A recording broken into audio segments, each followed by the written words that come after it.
Ladies and gentlemen, it's an exciting time of the year. NBA 2K22 is on the horizon. 21 is fading into the rearview mirror. The dark times are behind us. Well, hopefully they don't get any darker than 21, because 21 was a tough year for everybody, but 22 is on the horizon, and it's very easy to get excited, as we should be. We're 2K players. It's a new 2K. It's hope. Hope is here for a game that we all love, a game that's fun, a game that's balanced. But 2K's taking a huge risk. I don't know if you guys saw the news. You probably did by now. There's tons of videos floating around out there. Also, maybe you just read. You guys read?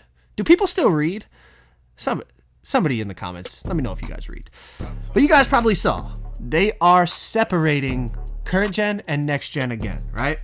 So, why is this a risk? Let me give you an example. Part of the reason games stay alive, games are fun, games are exciting, is the atmosphere around the game. Let's take NBA 2K20, for example. Were there flaws in the game? Absolutely. Post hooks were completely broken. The dribble glitch was in the game the entire year. Close shots were, well, I mean, you can make 100% smothered close shot on a 6'1" point guard. I think there were definitely flaws in the game. Now, overall, I think we would all say 20 was a pretty fun game to play, despite the flaws. But what really made it so that you think back and there's nostalgia there and it's good memories? Well, the atmosphere of the game. If you guys remember, a few months after 20 dropped, of course, it's always hyped up the first month or two, but after that, it started to die down. There wasn't a lot of hype around the game, and two things changed that. The first thing was quarantine. Everybody was home, so there was kind of nothing else to do besides, if you like 2K, a lot of people were playing 2K, watching 2K, but the other thing that happened was wagers. The community started playing big money wagers on the 2s and the 3s, some people in the 5s, but mainly the 2s and the 3s, and the community just started growing rapidly. I mean, we saw Ticino and Miles Brown take on Aiden and Bronny James, and then after the wager, LeBron James comes on the mic and he's talking to Aiden after winning a 2K game. After winning a video game, you're talking to one of the most popular, influential athletes in the world today. The atmosphere around the game, despite the game having its flaws, and I don't think anyone would put 2K20 as the greatest 2K of all time. It might be, some people have a top 5, top 3, whatever, but my point is there's flaws in the game, but just because of the community, just camaraderie and how lit the competition was of these wagers, the Ticino wagers, the Nadex wagers, all these big creators were playing wagers. It was super entertaining. You saw people from outside the 2K community coming in to watch these, to get involved in these wagers, and that's part of the reason the game was so lit. So what's the risk that 2K is taking here? Well, by coming out with 2 different games on the same day, automatically you're asking people to choose which game they're going to play. Now here's the difficult thing. 2K really didn't have a choice whether they wanted to take this risk or not, because listen, at this point, the access to next-gen consoles is limited. Still, there's a lot of people who don't own a next-gen console, whether it's the Xbox or the PlayStation. A lot of people don't have the next-gen systems. So was 2K just going to completely exclude all those people that are stuck on the current-gen system and not even give them a game?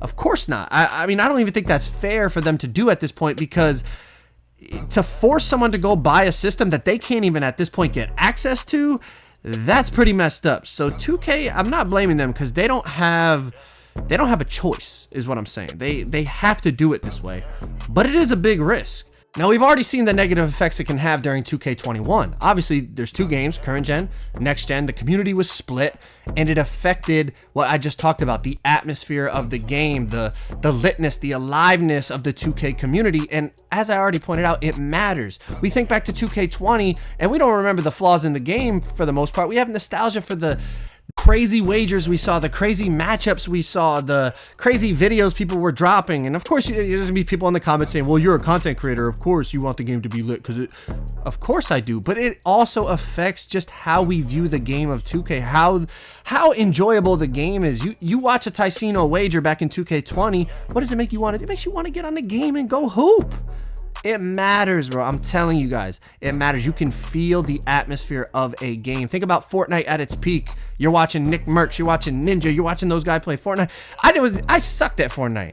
And it still made me want to go play Fortnite just because of how lit it looked, how much fun they were having. The same applies for 2K. Now, we literally just watched what happens when you split the 2K community. We just watched it in 21, current gen, next gen. A lot of people that like current gen, they did not care about next gen. They didn't even think about playing next gen. They didn't watch next gen. Even when their favorite YouTuber or streamer was on next gen, they did not tune in. They did not care, because they don't enjoy the game. And the same was vice versa. People that really enjoyed next gen, they didn't like current gen, they didn't watch it, they didn't care about it. Somebody was wagering on current gen, they didn't care.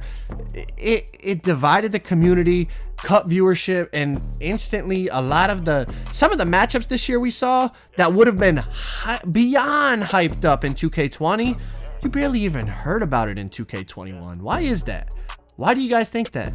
It's just because the atmosphere of the game. It wasn't hyped up like 20. So as I said, 2K really doesn't have a choice, especially with how the next gen consoles are limited right now. The access to them, a lot of people don't have them. So how's this whole thing gonna play out? Well, there's a couple different ways it could play out. One game could be absolutely trash and the other game really great, and everyone makes their way over to that one game for the most. When I say everyone, I just mean majority, all right? It's never gonna be 100%. But, you know, majority of players make their way that way. Now, the problem with that is, what if the game that's really good is the next-gen game, and everyone likes the next-gen game, but then the people that don't have access to the new systems, what do? They're going to be on current-gen anyways, even if they would prefer to be on next-gen, because they don't have a choice. They don't have a choice because they don't have the system. Now, if the other way around happens and next gen's the bad game and current gen is the really good game, well, in that case, then you might see a large majority of players go to current gen and stay there all year, which then the atmosphere around current gen might be really good, then anyone on next gen might suffer, but that's a way it could play out. Now, the other way, and this is a scary one, both games are really bad and nobody cares about anything, then that's going to be the dark. That's literally going to be the Great Depression, the 2K Great Depression. Now, the other best positive way to look at it is both games are great. But here's the issue. If next gen is great and current gen is great, we come back to the original problem. You got to pick. The people that obviously don't have next gen, well, they're going to be happy because at least they have a good game to play on current gen. But then what about the person that has both games? Do they just bounce back and forth all year? What if you're a guy who's going for legend? The progress doesn't transfer from current gen to next gen, so you got to pick which one you're going to grind. Unless you plan on hitting legend on current gen and hitting legend on next gen. I mean, some people did that this year, which is pretty crazy. Shout out to those guys. But y'all see the issues that this is causing by having two games and splitting the community. I mean, I don't really know how it plays out. Obviously, we have to wait and see how the games play out. And also on top of that, y'all got to realize in 2K21, current gen dropped. We played it for a little while. Then a few months later, I think it was like 2 months, then next gen came out. So essentially, you've already played current gen. Now you could go to next gen, try that out, and decide which one you like better. Now, this one, if you have a next gen system, both games drop on the same day, what game are you going to play? You just have to pick one. You don't have, I mean, yeah, you're going to see the trailer and all that. You basically just have to pick. Now, on top of that, you got to make a build. If you're a Park player, which most of you guys probably are that watch my videos, you got to make a build on both games. So what, you're going to pay $50 to upgrade the dude on current gen, and then you hate the game, then you go try out next gen, and you got to pay $50 to upgrade your player again?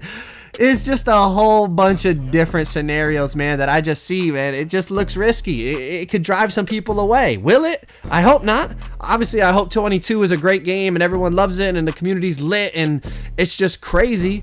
But I just see a lot of issues arising by splitting the community in half again. Like I said, we already saw it during 21. So how does this whole thing play out? I honestly don't know. I think we just have to wait and see. I saw some people on Twitter talking about it, and some people were actually saying they hope one game is just garbage, and they hope the other game is good. That way everyone makes their way to one game. And I understand that point of view, but it just makes me think and just kind of feel for the people that don't have a next-gen system then. Because if it's next-gen that's the good game, and current-gen that's the bad game, those people are stuck with the bad game until they get the new system. So as much as I like the concept of it, of everyone being on the same game, and I do think that's the best way to have the 2K community, I just feel bad for those people if it were to be the next gen to be the good one. If current gen is, then everyone can make their way that way, but then that's basically back-to-back years where a lot of people just don't like next gen, which isn't a good look for 2K overall. There's just a lot of issues, man. I really don't know how it plays out. We're going to have to wait and see. Maybe the best thing is just have both games be great everyone pick which game they prefer, and at least at that point everyone's happy. Maybe the community's not whole, everyone's not, watching the same game, playing the same game, into the same game, but at least we're all playing a good game then. I don't know what the best answer is, man. I'm just gonna have to wait and see like you guys. Hopefully y'all enjoyed the video. If you did, make sure you drop a like, subscribe if you guys are new. I'm gonna catch y'all in the next video. I'm out. Peace.